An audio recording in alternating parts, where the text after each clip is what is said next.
What's up guys, Aaron here, back with another video. In today's video we're going to be taking a closer look at the Apple iPhone 13, so stick around.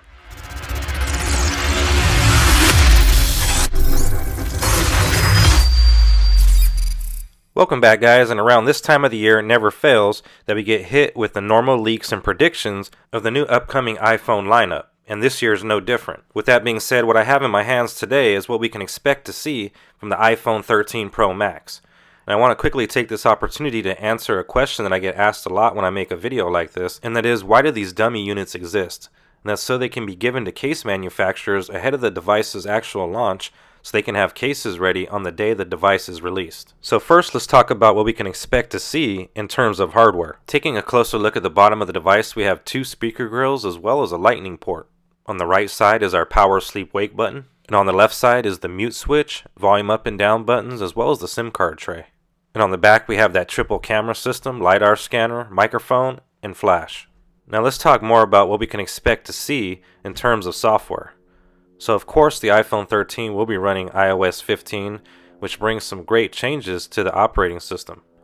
We can expect to see a 120Hz ProMotion display, an always-on display, a smaller notch, an A15 chipset, a new X60 modem, Wi-Fi 6E, a bigger battery, a bigger and better camera system, better video in terms of portrait mode and video, and possibly a new copper or gold color for the Pro versions of the iPhone 13. Some of the things that we won't see on this version of the iPhone, but probably will see in future iPhones, is an under-the-display fingerprint reader, as well as the complete removal of the charging port. However, all those new features would make sense in next year's model, since technically this is an S year for the iPhone, which means we should see only incremental upgrades.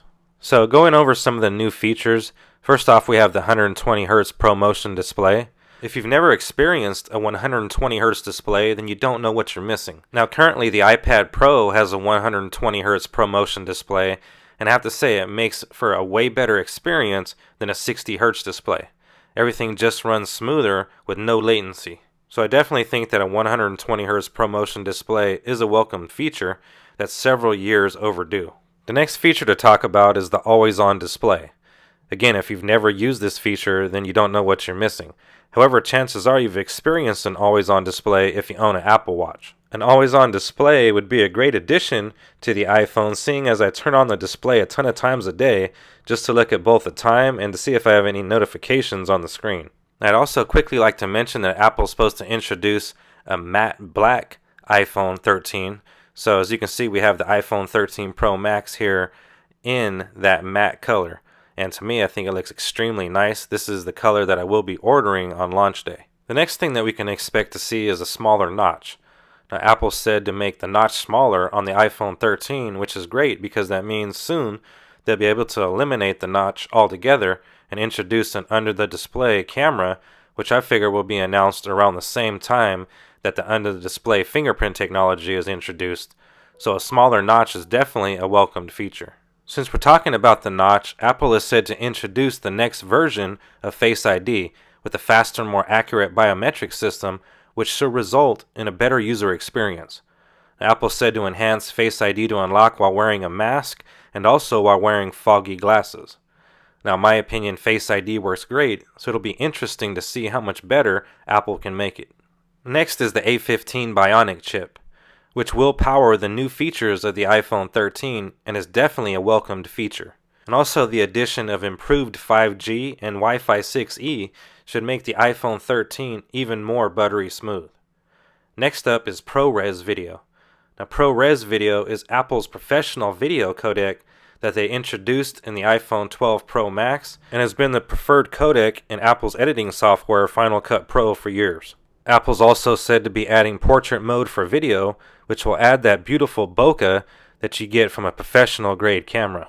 Taking a closer look at the iPhone 13 Pro Max next to the iPhone 12 Pro Max, you can see just how much bigger that camera system is on that iPhone 13 Pro Max. Upon closer inspection of the right side of the device, we can see that the antenna bands are placed slightly farther out on the iPhone 13 Pro Max than the iPhone 12 Pro Max. The power sleep wake button is in the exact same location. On the left side of the iPhone 13 Pro Max, you can see that the antenna bands are slightly different as well.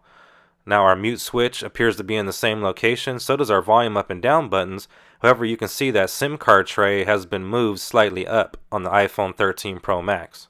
The only thing that's changed on the bottom of the devices is you can see that the antenna band is moved more farther out on the iPhone 13 Pro Max. Now I have to say that I personally look forward to the camera upgrades each year on the iPhones, and this year is going to be a really nice upgrade. We're going to get portrait mode in video, which should make for some professional looking video, so I'm excited for that. Next, let's talk about the iPhone 13's release date. So Apple will hold their iPhone 13 event on September 14th with pre-orders starting on September 17th, with the device reaching customers' hands on September 24th. So we should expect to see a 128 gigabyte, a 512 gigabyte, and possibly a 1 terabyte version of the iPhone 13. Now we can expect a price tag of around $1,099. We can also expect to see a 25 watt fast charging system in that new copper or bronze color and a bigger 4,352 milliamp hour battery. Now since Apple is upgrading the battery, we can expect the iPhone 13 to be slightly thicker than the iPhone 12. New iPhone 13s are also said to have some type of new edge protection coating, and I'm not talking about on the front or the back, I'm talking about around the tops and the bottom and around the sides of the phone, which in turn is going to help get rid of those scratches that you can get on the top, bottom, and sides of the phone. So as I mentioned earlier, the depth of the phone is going to change due to a bigger battery. However, the width and height is going to stay the same, which in my opinion is a great idea since the iPhone's a perfect width in my opinion. Now we don't know yet if the next iPhone is going to be called the iPhone 13 or the iPhone 12s. So I'm curious to know what you guys think the name's going to be. Let me know down in the comment section below. So after covering all the features that we're expected to see come to the iPhone 13, is it enough for you to upgrade, or will you hold out another year and wait for the next iPhone? Now I'm interested to know your thoughts, so please let me know down in the comments section whether you'll be buying this next generation or not. Again, I'll personally be picking up the iPhone 13 Pro Max in the new exclusive color. I'll also be picking up the Apple Watch Series 7, which I will be making a separate video about, so if you are interested in finding out what the Series 7 is going to have in store, make sure you hit that subscribe button so you'll be notified of future content.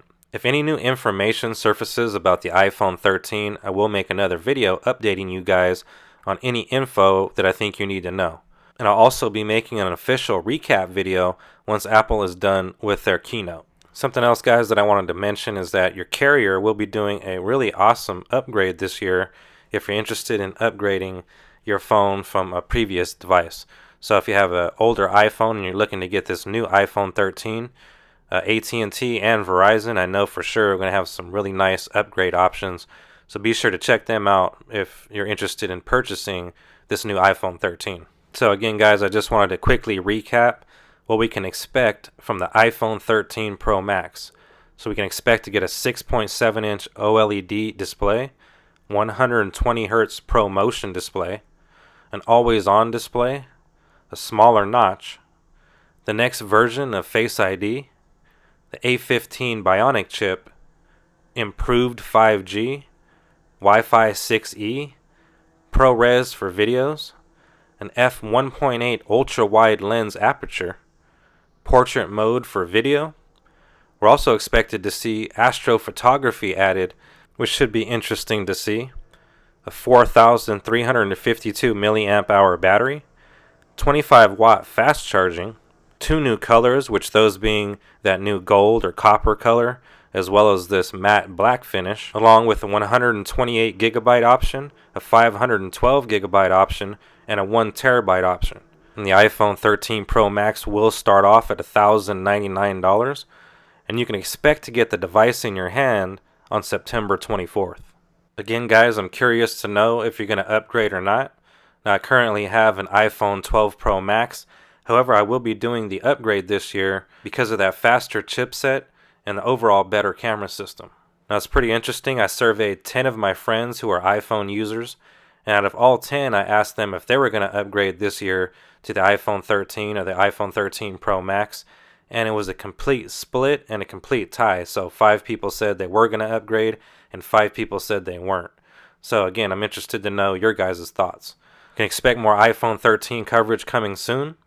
I'd like to thank you guys for watching.